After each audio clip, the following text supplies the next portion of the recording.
आपके साथ प्रिया सिंह सोमवंशी। खबरों की शुरुआत बड़ी खबर से करेंगे। आज की सबसे बड़ी खबर दिल्ली की है। दिल्ली के मुख्यमंत्री अरविंद केजरीवाल ईडी से आखिर भाग क्यों रहे हैं। आज शराब घोटाले में केजरीवाल को ईडी के 9वें समन पर पेश होना था, लेकिन अरविंद केजरीवाल पेश होने के बजाय दिल्ली हाईकोर्ट पहुंचे।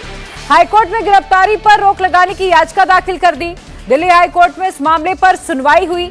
एएसजी ने केजरीवाल की याचिका पर जवाब दाखिल करने के लिए समय की मांग की। इसके साथ ही मुख्य याचिका के साथ इस मामले की भी सुनवाई की मांग की। वहीं इससे पहले ईडी ने जब कोर्ट में दलील दी कि केजरीवाल बार बार समन के बावजूद पेश नहीं हो रहे, तो कोर्ट ने ईडी से यह सवाल पूछा कि केजरीवाल को गिरफ्तार क्यों नहीं किया जा रहा है। ईडी ने अपनी दलील में कहा कि केजरीवाल को कई बार पहले भी समन भेजा गया है, वो लोकसभा चुनाव के लिए कैंडिडेट भी नहीं है, फिर भी केजरीवाल समन के बावजूद सवालों का सामना नहीं कर रहे। तो इस पर कोर्ट ने कहा कि केजरीवाल एक पार्टी के अध्यक्ष हैं। ईडी ने कोर्ट में जवाब में कहा कि केजरीवाल को जांच में सहयोग करना चाहिए। ईडी ने यह भी जानकारी दी कि केजरीवाल वो एफआईआर रद्द करने की मांग कर रहे हैं जो कि उन पर हुई ही नहीं है। मेरे दो सहयोगी इस वक्त और अधिक अपडेट के साथ जुड़े हुए हैं। अतुल भाटिया ईडी दफ्तर से इस वक्त जुड़ चुके हैं। कुमार सोनू दिल्ली हाईकोर्ट से मेरे साथ जुड़े हुए हैं। सबसे पहले कुमार सोनू, जरा ये जानकारी दीजिए, आज हाईकोर्ट में पूरी बहस क्या हुई? ईडी ने क्या क्या दलीलें रखी हैं? कोर्ट की ओर से क्या क्या कहा गया है?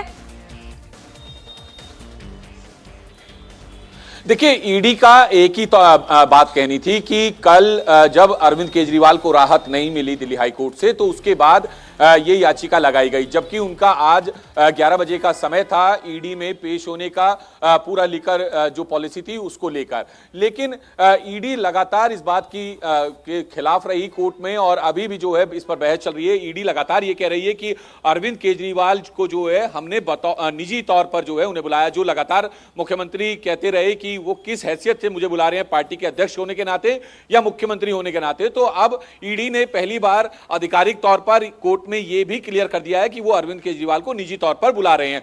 दूसरी बात, ईडी ने यह भी कहा कि हम बुला रहे हैं, लेकिन हम गिरफ्तारी नहीं करेंगे। इस बात का पुरजोर विरोध करते हैं। जो गिरफ्तारी पर संरक्षण देने की मांग ईडी अरविंद केजरीवाल की तरफ से की गई थी, उसका लगातार ईडी के वकील जो है विरोध कर रहे हैं। उनका साफ तौर पर कहना है हम पूछताछ के लिए बुला रहे हैं, उसके बाद भविष्य में कुछ भी हो सकता है।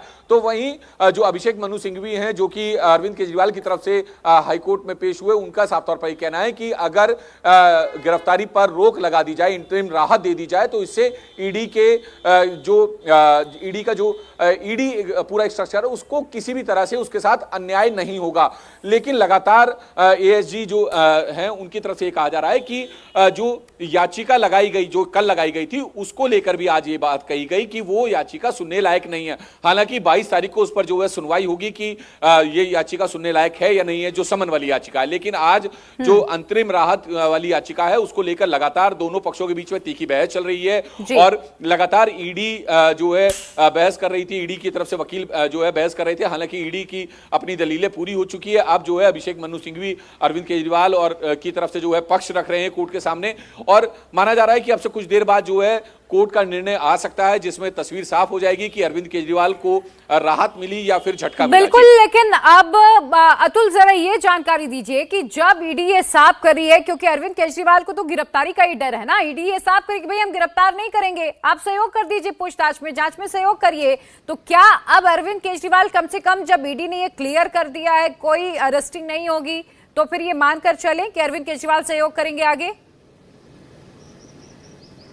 प्रिया, देखिए यहाँ पर एक थोड़ा सा सुधार की जरूरत है कि ईडी ने कोर्ट के अंदर दिल्ली हाई कोर्ट में ये कभी नहीं कहा, आज भी ये कभी नहीं कहा कि हम उन्हें गिरफ्तार नहीं करेंगे। ईडी ने ये जरूर कहा, जब वो लगातार अभिषेक मनु सिंघवी ये बोल रहे थे कि ईडी जो है वो अरविंद केजरीवाल को गिरफ्तार कर सकती है, इसलिए वो संबंध पर ईडी के सामने नहीं जा रहे हैं। तो ईडी का ये कहना था कि हमने कभी नहीं कहा कि हम अरविंद केजरीवाल को गिरफ्तार करेंगे, लेकिन ईडी का इससे ये मतलब नहीं था कि वो अरविंद केजरीवाल को गिरफ्तार नहीं करेंगे।